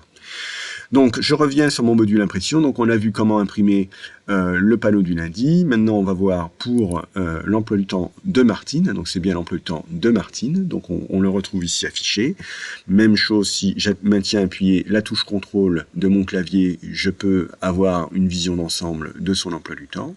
Donc, autant de lignes que de jours, n'est-ce pas? Les petits croissants qui me permettent de voir tout de suite que Martine a du service de nuit le mardi et le jeudi. Et je peux évidemment imprimer ce document. Je reviens sur Aperçu. J'ai un aperçu qui me donne un document automatiquement ajusté, hein, selon les mêmes principes que ceux que je vous ai expliqués précédemment. Et donc pour imprimer, je clique sur le bouton imprimer évidemment. Là je vais fermer cet aperçu, et donc je vais venir appuyer sur le bouton quitter, et je peux faire ça pour n'importe quel agent, par exemple ici Thierry, je recommence. Donc j'imprime, j'ai un emploi du temps qui est automatiquement ajusté en fonction de la taille de ma page, et je clique sur le bouton imprimer pour finaliser mon impression. Ce qui est intéressant quand vous faites imprimer aussi, c'est que si vous cliquez si vous choisissez d'imprimer votre document, alors vous aurez la possibilité dans ce champ-là, mais ça je pense que vous le savez, de choisir soit un copieur, autrement dit faire une impression papier, une impression physique, ou alors vous avez aussi la possibilité de faire une impression virtuelle, c'est-à-dire d'utiliser votre créateur de PDF. Dans ce cas-là, vous choisirez PDF Creator. Ça peut être intéressant si vous voulez travailler en dématérialisé. Si vous voulez par exemple envoyer en pièce jointe d'un mail à vos assistants d'éducation les PDF de leurs emplois du temps, vous pouvez utiliser cette fonction. Voilà. Donc là, je vais quand même quitter maintenant l'emploi du temps de Thierry. On peut aller voir ce que ça donne l'emploi du temps de la semaine. Vous allez voir, vous allez obtenir un emploi du temps schématique qui va être généré automatiquement par la machine. Alors vous n'avez plus évidemment de grille postée, c'est juste schématique, ça vous permet d'avoir une vision synthétique de votre travail. Donc je vois tout de suite que Martine, je lui avais affecté le dimanche un service de 14h à 15h, puis de 8h à 17h, etc. Avec du service de nuit ici, séparant le mardi du mercredi. Donc ça c'est pareil, vous pouvez évidemment l'imprimer selon les principes précédemment expliqués. Je vais voir ce que ça donne quand je vais sur le panneau équipe. Donc voilà, j'ai une impression qui ressemblera à ça si je vais imprimer la liste des agents qui composent mon équipe. Je peux imprimer le calendrier par exemple de Martine, donc même chose, je vais faire un aperçu. Donc là, le calendrier va apparaître sur 2 pages. Donc je vais dézoomer un petit peu pour que vous voyez bien. Donc ici, j'ai sur la première page les 6 premiers mois de l'année, avec toujours le rappel des informations qui me permettent de contrôler le solde global annuel. Donc là, pour Martine, j'avais fait aucun report, donc forcément, il n'y a rien de marqué. Voilà, ici, c'était la deuxième page que j'ai, donc j'ai utilisé la molette de la souris pour passer d'une page à l'autre. Et ici, je peux éventuellement imprimer un document qui correspondra à l'emploi du temps par poste. Voilà, comme ceci. Ici, j'ai la totalité des postes employés, et je vais pouvoir donc avoir la façon dont j'ai dispatché ces différents postes. Là, ici, je vois que, par exemple, ici, c'est Martine qui fait le bureau VS, puis ensuite, ce sera Thierry. Alors, vous avez la possibilité de changer l'ordre dans lequel apparaissent les barrettes. Donc ici, par exemple, le post-études, j'en ai un ici et un ici. Si je veux changer l'ordre, je sélectionne celui-ci pour le remonter là. J'utilise la petite flèche. Vous pouvez faire la même chose d'ailleurs dans le panneau équipe pour changer l'ordre des agents. On verra ça tout à l'heure. Voilà. Alors par contre, c'est un panneau impression. C'est-à-dire que tous les documents que vous avez à l'écran, ce sont des documents en lecture seule. Ce ne sont pas des documents sur lesquels vous allez pouvoir construire des emplois du temps. D'où le nom panneau d'impression. Ce n'est pas un panneau de construction, c'est un panneau impression. La petite limite de cette présentation de la répartition des postes, c'est que là, si vous faites imprimer, ça va vous imprimer effectivement cette présentation avec le changement d'ordre dans lequel, que vous avez déterminé. Mais si je quitte, vous voyez là les 2 post-études, j'ai changé l'ordre pour qu'ils soient conjoints.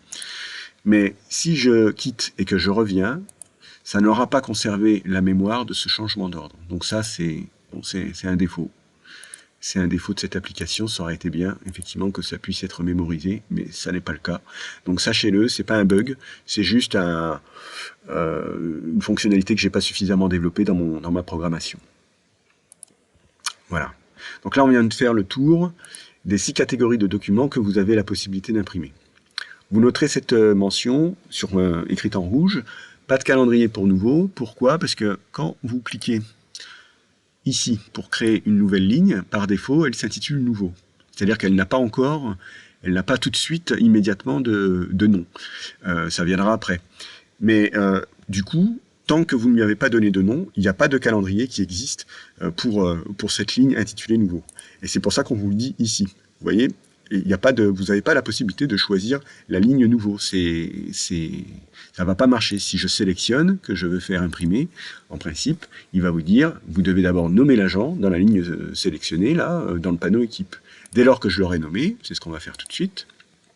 Donc par exemple, Michel.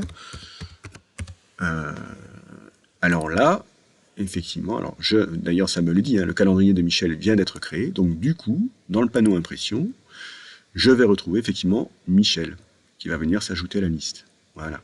Et là, cette fois-ci, si je clique sur imprimer, je vais pouvoir obtenir l'aperçu du calendrier de Michel.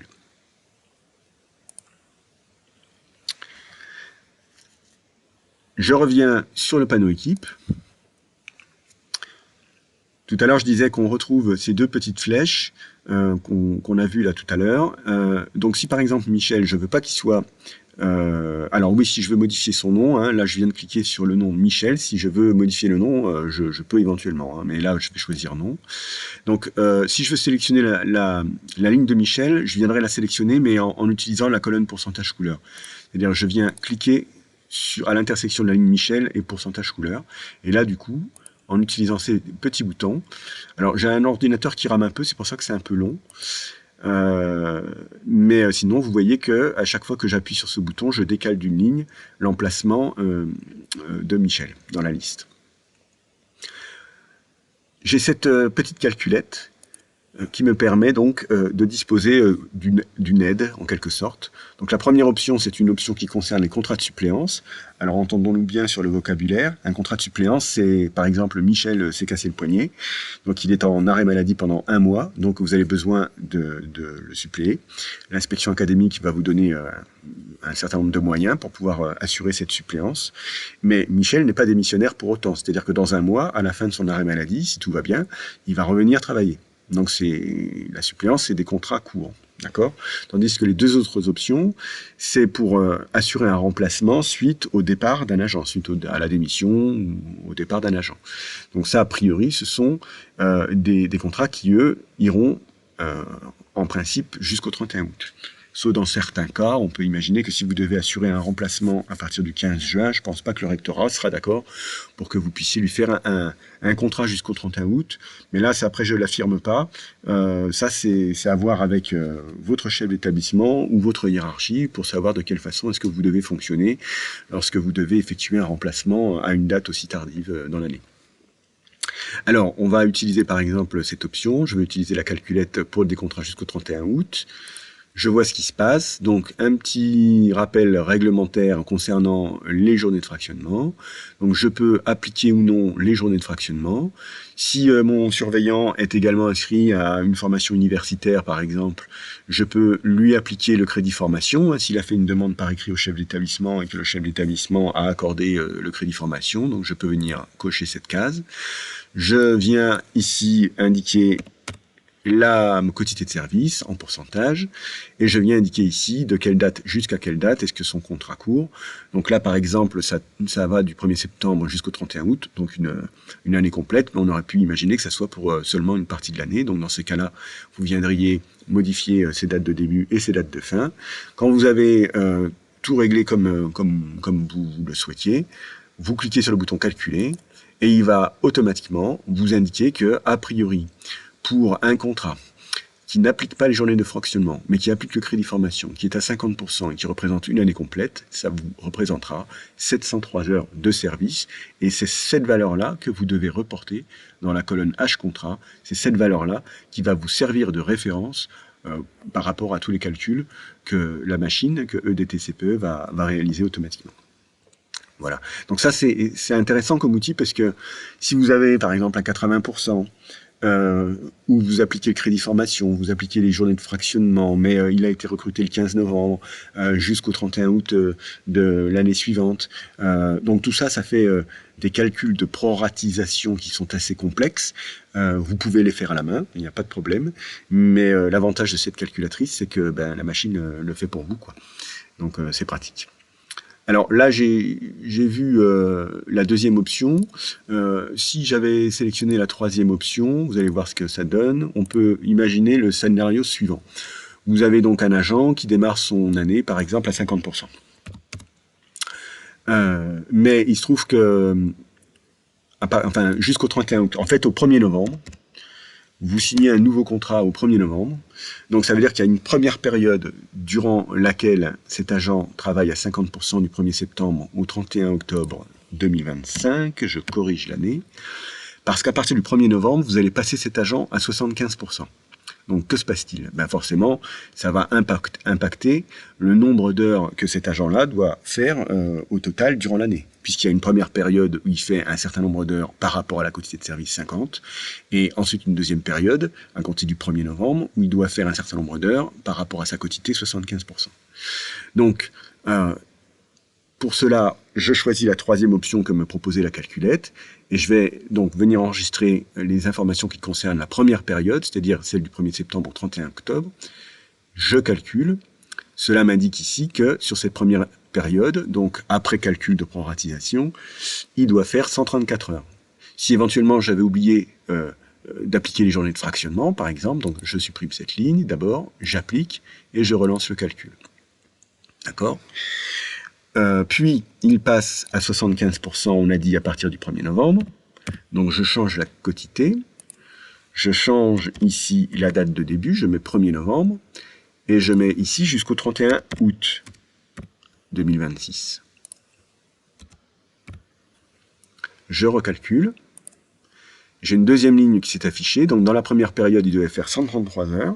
Dans la deuxième, 995, ce qui fait un total de 1128 heures. Et c'est cette valeur-là que vous devez indiquer ici, dans la colonne H contrat. Mais il se trouve que à partir du 1er février, ben, il est passé à 100%. Voilà. Donc, ici, je change la date. Donc, à partir du 1er février... alors, attendez voir, du 1er septembre, voilà. Donc, à partir du 1er... Donc, vous allez faire exactement les mêmes opérations, mais cette fois-ci en faisant du 1er février jusqu'au 31 août 2026. Et vous allez donc voir apparaître cette troisième période. Pour les contrats courts de suppléance, donc cette fois-ci, la présentation sera un petit peu différente, parce que les règles du jeu sont également différentes. C'est-à-dire que vous ne... Alors, lorsque vous avez un petit problème d'affichage comme celui qui vient d'apparaître, ça c'est intéressant que ça le fasse, parce que ça le fait pas tout le temps. Et donc là, c'est très bien pour ce petit tutoriel que ce petit bug survienne. Donc dans ces cas-là, vous allez faire un aller-retour entre cet onglet et retour sur calculette. Donc d'abord, vous allez sur impression, puis vous revenez sur calculette, et l'affichage redevient tout à fait normal. Qu'est-ce que vous avez ici? Vous avez un tableau un petit peu incompréhensible.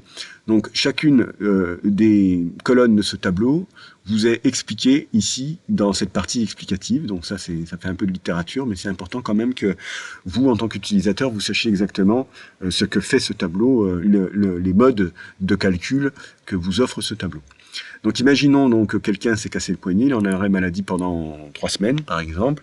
Mettons, alors c'est pareil, hein, c'est quelque chose de tout à fait fictif, du 12 février 2026 jusqu'au 5 mars 2026. Et l'inspection académique vous a autorisé à recruter à hauteur de 50%. Voilà, donc vous venez indiquer dans ces 3 cases blanches, vous venez indiquer ces informations. Le reste, ce sont des cases qui sont disponibles en lecture seule. Vous ne pouvez pas intervenir directement sur ces cases-là. Et on vous donne, enfin la machine vous renvoie un résultat. Donc en fonction de ces informations-là, vous savez que vous allez payer cet agent 55 heures, mais qu'en réalité, il ne fera que 48 heures travaillées. Pourquoi? Eh bien parce que les règles du jeu changent. Et là, vous n'êtes plus sur le principe de l'annualisation du temps de travail, mais vous êtes sur le principe d'une base sur un temps plein de 35 heures hebdo, et que vous devez rendre tous les 30 jours travaillés, tout l'équivalent des 30 jours travaillés, vous devez lui rendre l'équivalent de 2,5 jours au titre des congés payés. 2,5 jours, c'est 2,5 fois 7 heures, puisqu'on considère que depuis les 35 heures, une journée de travailler, c'est une journée de 7 heures et non plus une journée de 8 heures. Et donc, 2,5 fois 7, eh bien, ça vous fera l'équivalent de 17h30. Voilà, donc là, la machine va faire tous ces calculs de proratisation automatiquement et vous indiquera donc, lorsque vous ferez vos contrats dans ACED, qui est ACED, je pense que tout le monde connaît, c'est l'application institutionnelle qui vous permet de fabriquer d'éditer les contrats de travail de vos assistants d'éducation. Et donc, dans ACED, vous avez deux champs, donc le nombre d'heures payées, vous mettrez 55, le nombre d'heures travaillées, vous mettrez 48, et ça vous permettra donc d'effectuer un contrat correct. Donc là, si je vois nombre d'heures travaillées 48, eh bien dans mon panneau équipe, c'est 48 que je viendrai mettre. Par exemple, ici, c'est Michel qui faisait on va dire que c'est Michel qui faisait le remplacement. Voilà. Donc, vous viendrez marquer 48, puisque ce sont ces 48 heures-là qu'il va falloir affecter tout au long de la semaine et tout au long de la période qui le concerne. Voilà pour l'explication de la calculette. Nous sommes à la fin de cette formation. Je vous remercie de l'attention que vous avez apportée à ce tutoriel. J'espère qu'il vous sera utile. Donc c'est un tutoriel qui a été édité le 23 août 2025 et qui est destiné à remplacer le précédent qui s'intitulait Tutoriel en 5 parties, qui commençait à dater un petit peu d'il y a quelques années. Donc vous pouvez évidemment retrouver ce tutoriel directement sur le site EDTCPE, ou bien directement sur YouTube, mais autant passer par le site internet, donc edtcpe.org. Il me reste à vous remercier. J'espère que cet outil vous permettra de gagner du temps, puisque ce qui est très important, c'est que les CPE puissent exercer le cœur de leur métier, à savoir le suivi des élèves. Et plus on gagne de temps, et j'espère que cet outil vous permettra de gagner du temps, plus on gagne de temps sur la gestion des plannings et sur la gestion des assistants d'éducation, et plus les CPE ont du temps à consacrer aux élèves, ce qui est quand même l'essentiel de l'affaire. Je vous remercie, je vous souhaite une bonne journée et à bientôt. Au revoir.